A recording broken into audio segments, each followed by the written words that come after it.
Yeah, Marie, Peter, I mean, I wish you guys were here. It is a party over here. We've got live stage performances, we've got these great food vendors, and this festival runs all the way from tonight to Sunday afternoon. So there are 2 more buildings on the chopping block this holiday season for the university to demolish and then rebuild new dorms in their place, and they're right behind me here. For some girls like Evelyn, they didn't have a dress to wear, and that's a disappointment for any child. But thanks to one woman who lives here on Butternut Street in Syracuse, that changed for hundreds of kids in central New York. It looks like a winter wonderland. We're out here in Fayetteville, but as beautiful as all this snow is, when it gets on the roads, it gets on the sidewalks, it can cause a headache and be a bit dangerous for people walking and driving. Workers in this area of Quonset Industrial Park say speed has always been an issue and that this intersection here is no stranger to car crashes. Crime here in the district did come down in January, those numbers seeming promising for some neighbors, but the people we spoke with today say they're still concerned about the juvenile crime.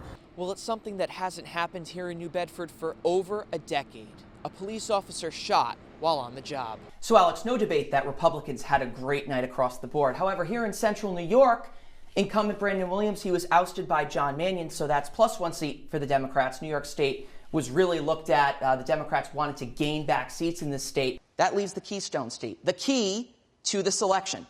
Nobody knows how that's going to swing because the candidates are at a dead heat there. So let's just say Pennsylvania goes for Trump. You're at 268. All of a sudden, you're at 287. Donald Trump takes the White House.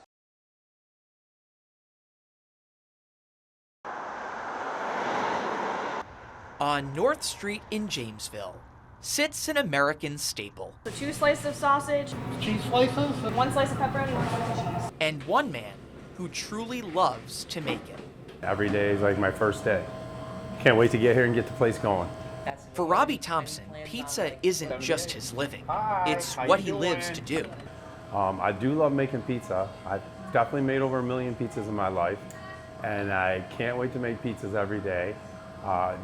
There's millions of things you can do for pizzas, toppings, thickness, thinness.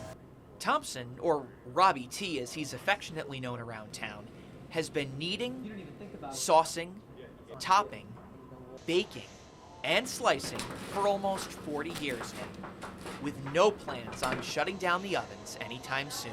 Keep going. That's the best, yeah. Keep going. I'm 60 years old. I'm going to keep on going. Great.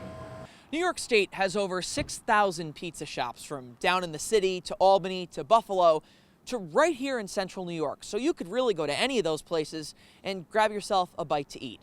But here in Jamesville, for Robbie Thompson, making his handmade pizzas is only 1 slice of the pie. Yeah, I've known Rob since he opened up shop. I think it was 1983.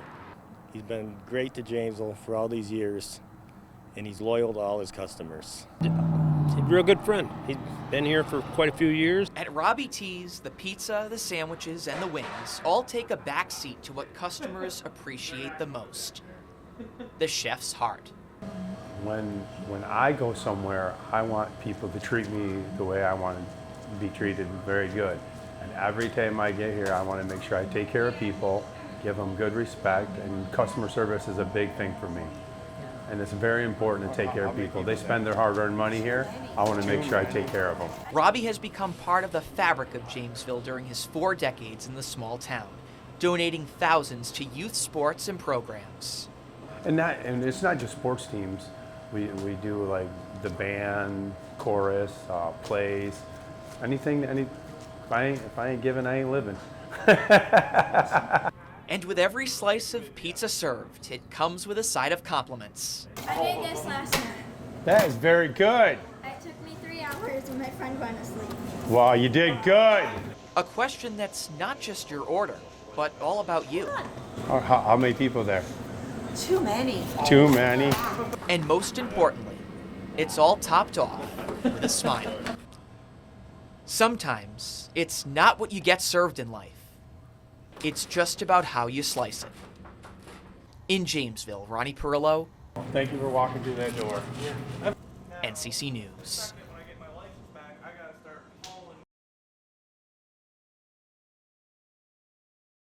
Yeah, Dylan, Cora, just a few hours ago at 2 o'clock, students, Remembrance Scholars, gathered right here on the Shaw Quadrangle for 35 minutes to sit in silence, remembering the victims of Pan Am Flight 103. The atmosphere today almost palpable as they gathered to remember the lives lost.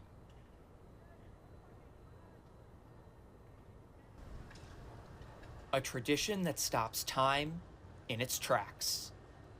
Sitting in solidarity.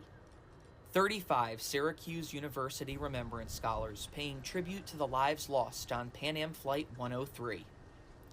Labeled chairs arranged in a chilling formation to replicate the blueprint of the airplane bombed over Lockerbie, Scotland 36 years ago.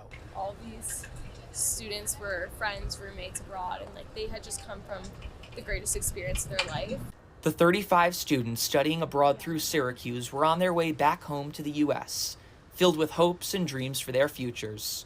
He was a junior, he was a photography major, and he was really passionate about taking photos of nature.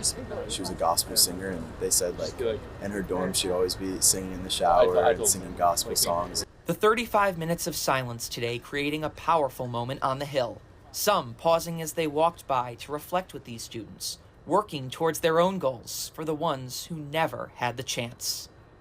The message behind remembrance, looking back and acting forward, really resonates with what I want to institute within my own classroom. Some scholars striving for this honor since freshman year. Me especially, and it did resonate with a lot of people on my floor as well. There are 7 of us current remembrance scholars who are here representing people for this cohort.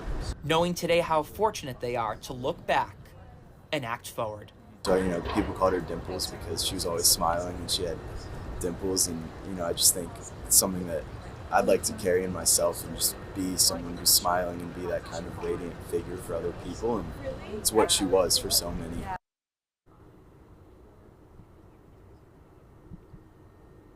Now, Remembrance Week continues tomorrow. There are 2 events tomorrow night, the Act Forward Symposium at 7 o'clock, and then the Celebration of Life at 8 p.m. They're right over here in HBC. And of course, Citrus TV will have continued coverage on Remembrance Week here at Syracuse University. Live on the quad tonight, Ronnie Parrillo, Citrus TV News.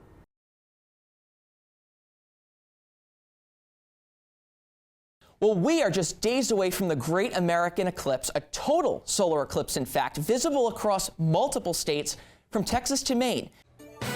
Breaking now at 5, the all-clear given after a threat at City Hall. Some buildings evacuated, others told to shelter in place. Buses rerouted. We're learning more about what happened. And the Sabina Matos signature scandal continues. Today, the Board of Elections voted to review every nomination signature submitted by her campaign. What we know about the process so far. And a state of emergency declared in Massachusetts, why Governor Healy issued her first one about migrants arriving from Haiti. All that and more now at 5 o'clock.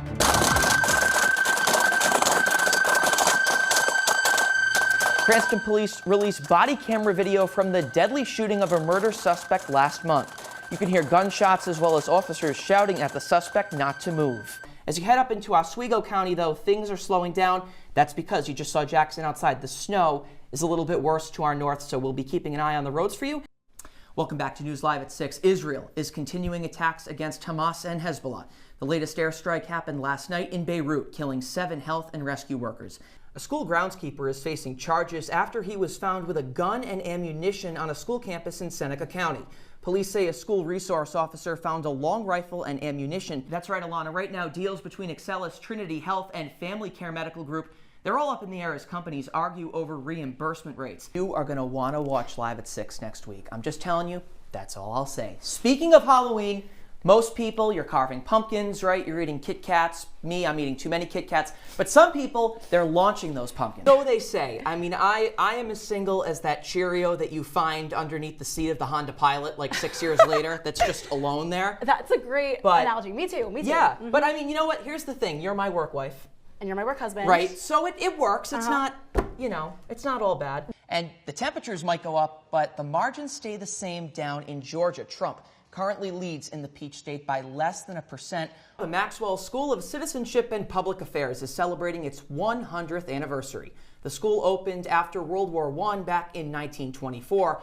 A celebration will be held later this month to honor those in Maxwell who, quote, strive every day to make the world a better place.